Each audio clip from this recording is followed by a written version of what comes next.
안녕하세요. 저는 30대 초반 남자입니다. 저는 평범한 집에서 태어나 평범하신 부모님의 사랑을 받으며 아주 평범하게 자랐습니다. 지금 저는 경기도에서 한 중견기업에서 일을 하고 있어요.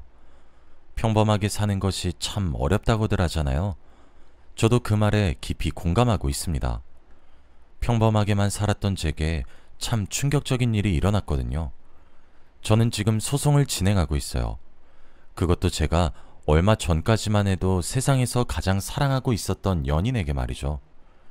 참 어디에다가 말을 하기도 쪽팔리고 한참 마음고생을 하고 있는 상황입니다. 저는 운전할 때 여기 사연을 자주 들어요. 그러다 문득 제 이야기도 한번 해보는 것이 어떨까 하는 생각이 들어서 이렇게 사연을 보내봅니다.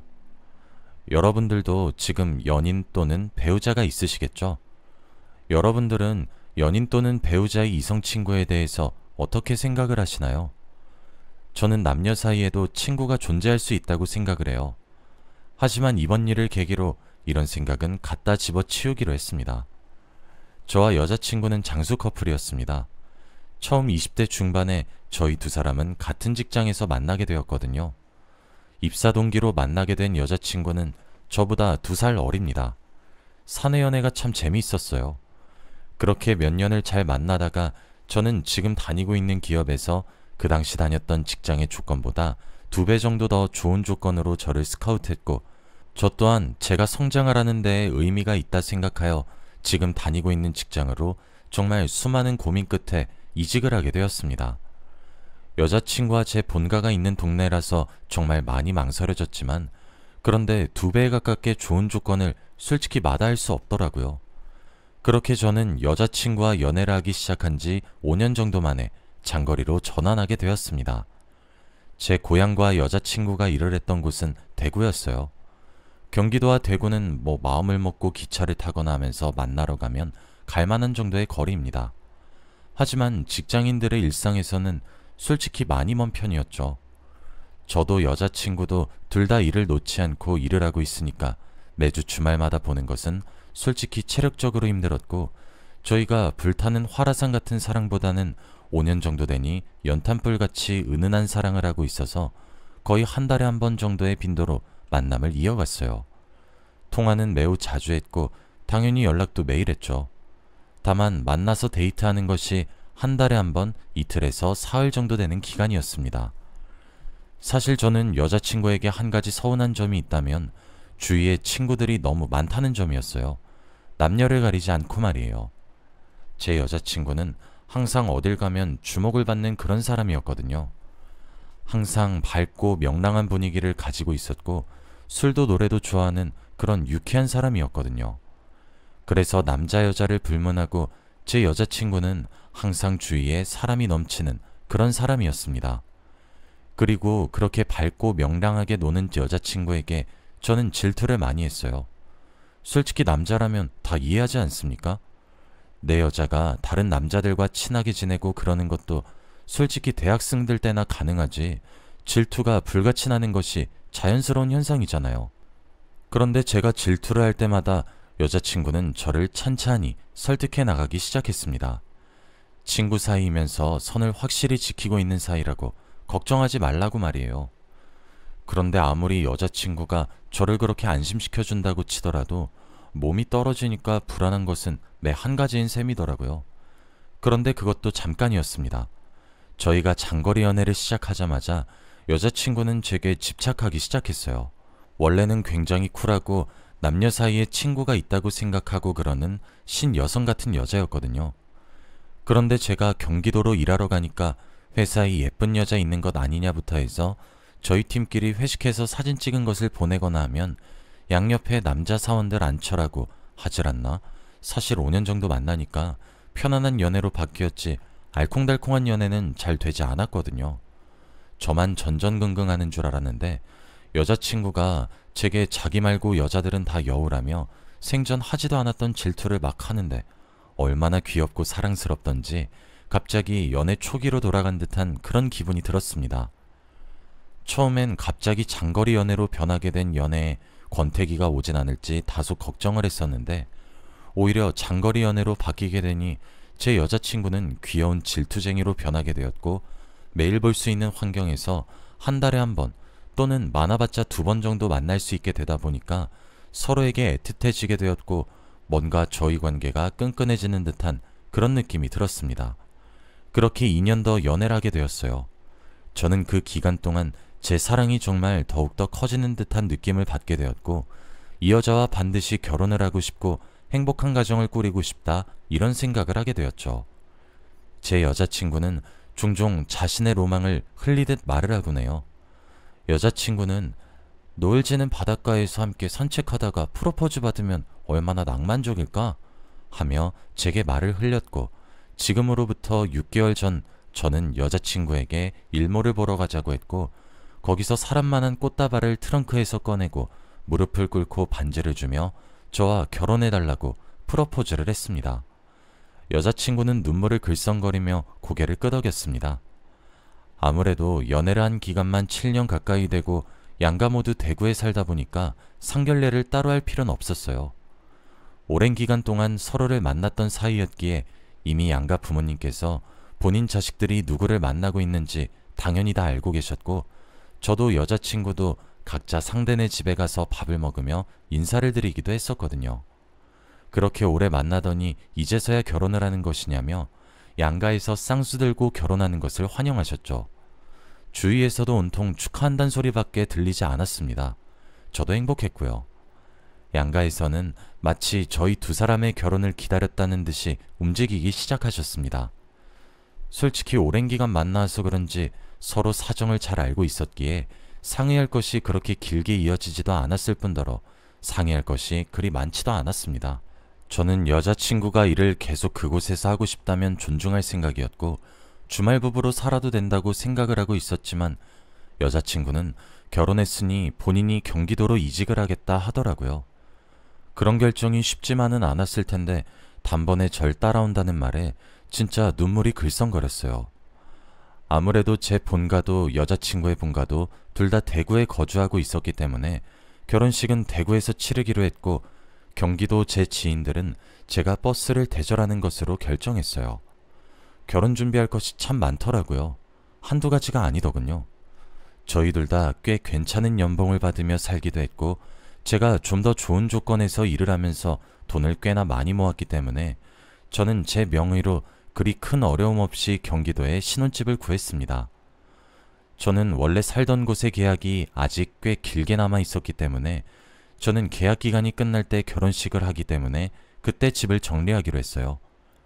그리고 여자친구는 제가 산 집에 가구나 전자제품을 들이면서 혼수와 리모델링을 하며 꾸미고 있었어요.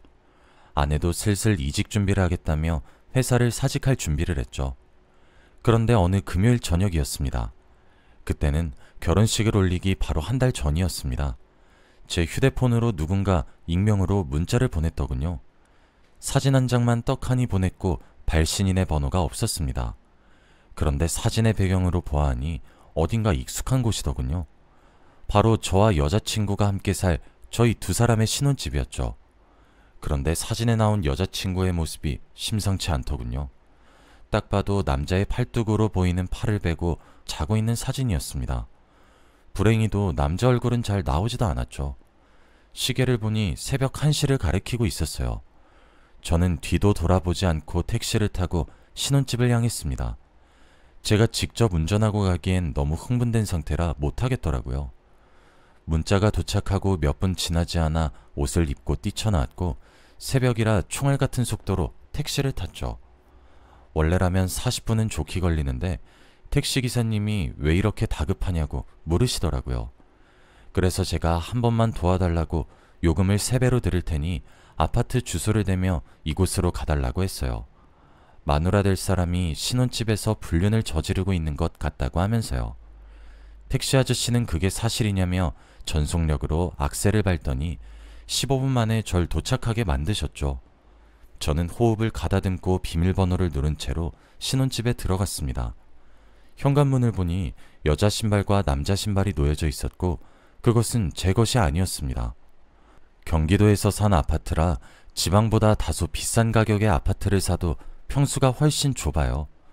현관문을 뒤로 하고 옆에 문을 하나씩 열면서 저희 부부 침실이 될 곳을 향해 천천히 거리를 좁혔죠. 카메라를 킨 채로 말이에요. 카메라가 티가 날까 싶어 제가 입고 있던 셔츠 가슴 주머니에 꽂아서 갔어요. 다행히 휴대폰을 다 넣어도 셔츠에 카메라 렌즈가 가려지지 않아 안성맞춤이더군요. 신혼 침대로 사용할 곳엔 옆에 누가 누워 있었다는 흔적은 명백히 있고 사람은 없더군요. 하지만 집안 어딘가에 있겠거니 했습니다. 신발을 신고 나가진 못했으니까요. 신혼 침대에 누워 자고 있는 여자친구를 보니까 진짜 너무 화가 치솟았어요. 제가 받은 사진 속 차림새 그대로였거든요. 저는 여자친구에게 살면서 처음 소리를 고래고래 지르면서 깨었습니다. 여자친구는 제 목소리에 벌떡 일어나 사색이 되더니 주위를 두리번 거리더군요. 저는 옷장을 뒤지면서 나오라고 소리를 고래고래 질렀습니다. 여자친구는 제게 왜 이러는 것이냐며 말도 없이 신혼집에 와서 이러는 것이냐며 저를 뜯어 말렸어요. 제가 휴대폰을 들고 동영상을 촬영하는 줄도 모른 채 말이에요. 전 그 손길을 뿌리치고 현관문에 있는 신발은 어떻게 설명할 거냐며 몰아붙였습니다. 그리고 바로 그때 어디선가 진동소리가 울렸죠. 제 휴대폰은 촬영 중이라 울리면 제가 먼저 알았을 것이고 여자친구의 휴대폰은 침대 옆 협탁 위에 올려져 있었습니다. 빠르게 끊어진 진동소리에 여자친구는 사색이 되는 듯 하더니 거실에 나가서 이야기하자 그러더군요. 전 소리가 울렸던 곳으로 천천히 다가갔어요. 그런데 아무리 봐도 그곳은 저희 침대였죠. 이불을 아무리 뒤집어 봐도 휴대폰은커녕 먼지만 나왔어요. 그러다 문득 침대 밑이 눈에 들어왔고 저는 서서히 몸을 숙였습니다. 그리고 침대 밑에 숨은 사람을 발견했어요. 그뿐 아니라 제가 익히 알고 있는 사람이더군요. 저와 제 여자친구와 함께 입사했고 아내와 여전히 함께 일을 하고 있었던 남자 동기였습니다. 저는 침대 밑에 정말 사람이 숨어 있다는 사실에 놀랐는데 그게 아는 사람이란 사실에 진짜 이성이 끊어질 것 같았죠. 절 보자마자 모든 것을 직감했던 것인지 그놈은 침대 밑에서 슬금슬금 나오기 시작했죠. 설명하라는 제 말에 남자 동기인 그놈이 그러더군요. 원래 제가 살고 있는 곳이 40분은 좋게 가야 되는 곳 아니었냐고요. 맞아요. 그놈은 제게 문자를 보내고 슬슬 나갈 준비를 하고 있었던 도중에 비밀번호를 치는 소리와 함께 문이 덜컥 열렸고 더 이상 숨을 곳이 없어 침대 밑에 기어들어가 있었던 거였으며 두 사람은 제가 지금 다니고 있는 직장으로 이직을 하게 되자마자 바람을 피웠던 거였습니다. 여자친구는 옷이나 제대로 축혀 입기나 하지 그 상태 그대로 제게 무릎을 꿇고 싹싹 빌면서 용서해달라 그러고 있고 그 남자 동기에게 쌍욕을 하더군요. 왜 자신의 결혼을 파토내냐고 하면서요. 그 남자 동기 놈이 제게 말을 하기를 제 여자친구가 본인과 결혼하기로 했었답니다. 그런데 제가 돈을 좀 더 잘 버니까 절 선택해서 가는 거라고 비아냥대더군요. 제가 이직을 하고 난 뒤에 저희 커플이 한 달에 많이 만나봤자 고작 일주일도 안 되는 기간을 제외하면 본인과 거의 동거래하다시피 살았는데 왜 나만 이런 거지 같은 기분을 느껴야 하냐고 그래서 폭로만 하고 호련히 떠나려고 했는데 제가 빨리 도착해서 타이밍을 놓쳤던 거랍니다. 두 사람은 제가 서로가 서로를 깎아내리면서 누가 먼저랄 것도 없이 서로에 대해 폭로를 하기 시작했고 그것은 제 셔츠 주머니에 꽂힌 휴대폰에 고스란히 촬영이 되었습니다. 저는 두 사람에게 한치의 거짓도 없냐고 재차 물었어요. 동기란 놈은 당연하다고 대답했죠. 여자친구도 자신이 잠시 미쳤었던 것이라며 미안하다면서 막 사과를 하더라고요. 7년 동안 만난 여자친구였는데 그렇게 온 정남이가 다 떨어질 거라곤 생각지도 못했었는데 그 어려운 걸 해내더군요. 제 여자친구는. 전 두 사람에게 말했습니다. 둘 다 가만두지 않겠다고요. 그리고 저는 그곳을 떠났습니다. 다음 날이 되자 두 사람에게 번갈아가며 연락이 오기 시작하더군요. 뜬 눈으로 밤을 지새운 토요일, 저는 법률사무소로 찾아가 자초지종을 말하며 제가 입장하는 장면과 두 사람의 폭로전이 끝나기까지 찍힌 동영상을 제출했습니다. 그렇게 파혼이 파탄나게 된 것을 빌미로 소송을 시작했고 지금도 여전히 진행 중에 있습니다. 처음엔 동영상 하나만으로는 증거가 불충분해서 패소의 위험이 컸는데 그러던 와중에 두 사람이 저모르게 바람을 피던 시기에 몰래 만들었던 SNS 계정을 알게 되었습니다.